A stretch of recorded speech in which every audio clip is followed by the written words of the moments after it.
talked about, he did a book, Conquest of Happiness, and he had his own fucked up attributes. Every time I bring him up, people talk about his fucked upness. He was into phrenology, and he might have been a racist, whatever, but he was a good philosopher. Smoked constantly. Yeah. But anyways, he talked about the happiest person he knew. The happiest person he could find was a groundskeeper on a manor who every day woke up and was at war with the rabbits of the grounds. He just declared that the rabbits were the fucking enemy, and he would go out with his gun and he would hunt as many as possible, and he would go morning till night, and he would kill as many rabbits as he could, because it was the rabbits were the ones eating the hedges and the flowers and whatever. So he basically made the rabbits his enemy and struck out every single day to kill as many rabbits as possible. And that dude, according to Bertrand Russell, was happy as fuck. He had a task. He had a task. He had a purpose. You know, he had a mission. My mission is to destroy the rabbits. I used to have a dog like that. Yeah? I had the happiest dog ever. His name was Frank Sinatra.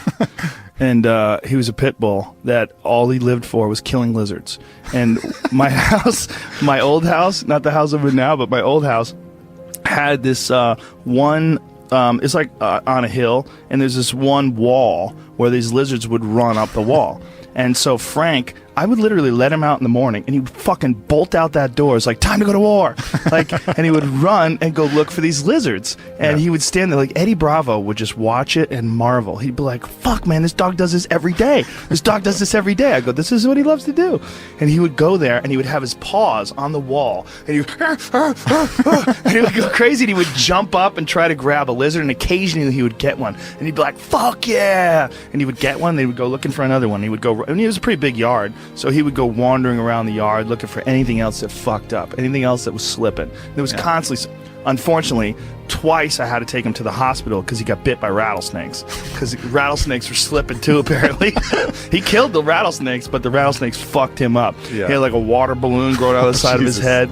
Both of my dogs, by the way, that's a real problem if you don't have the money to pay for the serum.